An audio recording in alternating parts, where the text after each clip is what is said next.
palavra de Deus dirigida hoje a nós, irmãos e irmãs, também ouvintes da rádio, nos fala dessa necessidade que nós temos de abrir o nosso coração ao perdão e à misericórdia, para que a gente também possa obter o perdão e a misericórdia de Deus.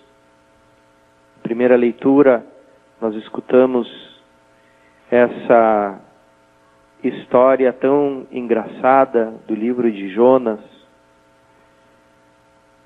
Jonas não queria de jeito nenhum que a cidade de Nínive fosse perdoada. Por isso, quando Deus dirigiu a palavra a ele, disse: vai e clama contra Nínive, porque o pecado dela chegou até a minha presença. Na Bíblia, quando o pecado de uma pessoa, ou de um grupo de pessoas, ou de uma cidade, chega até a presença de Deus, ali não é boa coisa. As consequências não se fazem esperar. O caso mais claro foram as cidades de Sodoma e Gomorra, cujo pecado chegou até a presença de Deus. Então, até a Bíblia fala, e o Catecismo da Igreja Católica nos lembra disso, de algo que ficou na tradição da Igreja como os pecados que clamam ao céu, pecados que têm uma malícia especialmente grande, fazem um dano especialmente grande para o ser humano. Então, ela enumera entre esses pecados justamente tirando quais são esses pecados, o pecado de Caim, ou seja, o homicídio voluntário. Depois, o pecado de Sodoma e Gomorra, que são as relações impuras, os atos impuros com pessoas do mesmo sexo. Depois, existem, na voz dos profetas, os pecados de injustiça social, deixar desamparados os órfãos, as viúvas, negar o salário justo ao trabalhador. Todos esses são pecados que na tradição torção do plano de Deus para o ser humano, que é um plano de amor, que é um plano de justiça, que é um plano de respeito. Então, a gente tem aqui, Deus não especifica qual o pecado de Nínive, mas também diz que aquela maldade dos habitantes de Nínive tinha chegado até a sua presença. Talvez a gente encontre uma pista que os habitantes de alguma forma era um pecado do qual os próprios animais participavam de alguma forma. Enfim, Deus declara para Jonas que o pecado de Nínive chegou até a sua presença, mas ao mesmo tempo diz a Jonas: vai e clama contra Nínive. E Jonas sabe o que é. Quando Deus manda um profeta, Deus pretende a conversão daquelas pessoas. Ele quer converter, ele quer perdoar as pessoas, ele quer que elas se convertam, possa perdoar.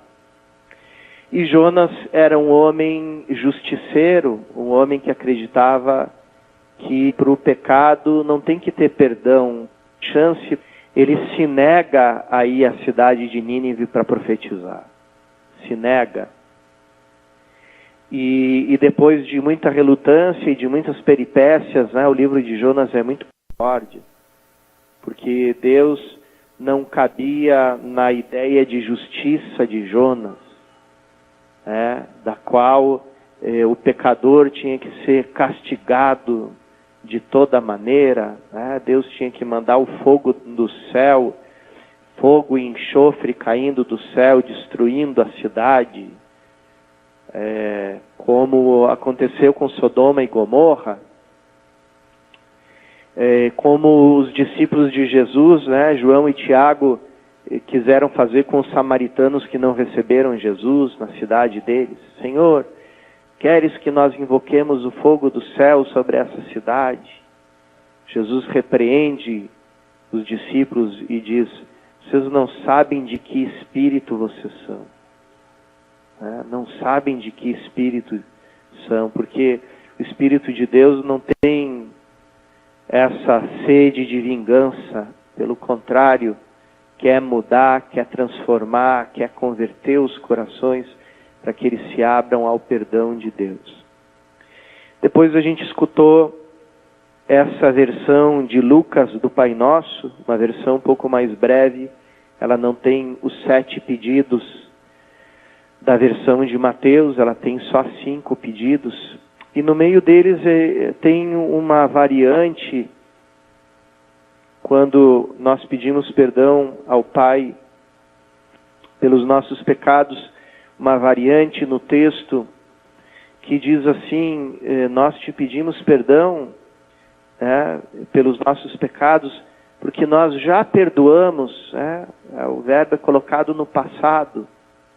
Nós já perdoamos os nossos devedores já estão perdoados. Então, assim como nós já perdoamos eles no passado, então nós te pedimos perdão. Jesus coloca aqui uma ordem cronológica e uma ordem do coração mesmo. Quer dizer, primeiro, antes de poder me abrir para o perdão de Deus, eu tenho que me abrir para perdoar o meu irmão. Tenho que me abrir para a misericórdia. E o melhor sinal de que eu perdoei o meu irmão não é os sentimentos, né? Muitas pessoas confundem os sentimentos com falta de perdão. Eu não consigo esquecer o que a pessoa me fez, porque fico nervoso quando a pessoa aparece na minha frente. O perdão não tem nada a ver com esses estados psicológicos, né? E com essas feridas psicológicas. Perdão é uma atitude da vontade, né? É de dizer: não tem mais que me pagar nada. E talvez o melhor termômetro, se nós perdoamos uma pessoa, é o nosso desejo de que ela se salve, o nosso desejo de que ela se converta. Se você está em dúvida se perdoou uma pessoa de coração, faça essa pergunta para você mesmo: eu desejo que essa pessoa vá para o céu? Eu desejo que ela se converta? Eu desejo que ela seja santa? Eu desejo que ela se encontre com Jesus Cristo na vida dela? Eu desejo que Jesus Cristo transforme o coração dela? Eu desejo que o Espírito Santo inunde o coração dela? Então, se a gente faz essas perguntas e responde sim, então, muito provavelmente, a gente já perdoa a pessoa de coração, embora a presença dela ou a lembrança dela possa nos incomodar no nível psicológico ainda. Então, Jesus coloca essa ordem: primeiro perdoa o outro. Aí quando você perdoa o outro, você abriu o teu coração para o perdão, e agora você pode acolher o perdão de Deus. Porque Deus quer nos perdoar. Ele só precisa, para nos perdoar, que a gente dê licença para Ele, porque Deus não quer o nosso amor contra a nossa vontade, que é uma coisa impossível. Então, se a gente não perdoa, a gente tem o coração fechado para o perdão, e todo aquele perdão que Deus quer nos dar não nos atinge, porque nós estamos com a porta fechada. Vamos então, irmãos e irmãs, mais uma vez renovar a nossa consciência daquilo que a gente pede a Deus. e que a gente deixe de lado essas atitudes justiceiras, né, de tantos católicos, como às vezes a gente encontra católicos, eu percebo muito nas redes sociais, né, católicos justiceiros que estão à cata de erros, de heresias. Quando eles encontram uma, eles se alegram como quem encontrou um tesouro, né? Quando o verdadeiro espírito católico é daquele que, no meio de muitos erros, encontra uma brechinha de verdade, uma brechinha de luz. Ali é que deve ser a alegria, porque a gente diz, bom, se tem uma brecha para a luz, então a luz vai invadir isso aqui, e vai derrotar essas trevas. Por isso, Deus nos convida a não ter esse espírito justiceiro, justiçador, né? Mas sim um espírito capaz de orar por aqueles que erram, por aqueles que pecam, capaz de pedir a Deus que perdoe a eles, e capaz também dessa maneira de pedir perdão para os nossos próprios erros, para os nossos próprios pecados, que são tantos. Que o perdão de Deus, que a misericórdia de Deus esteja sempre presente na nossa vida e na nossa oração.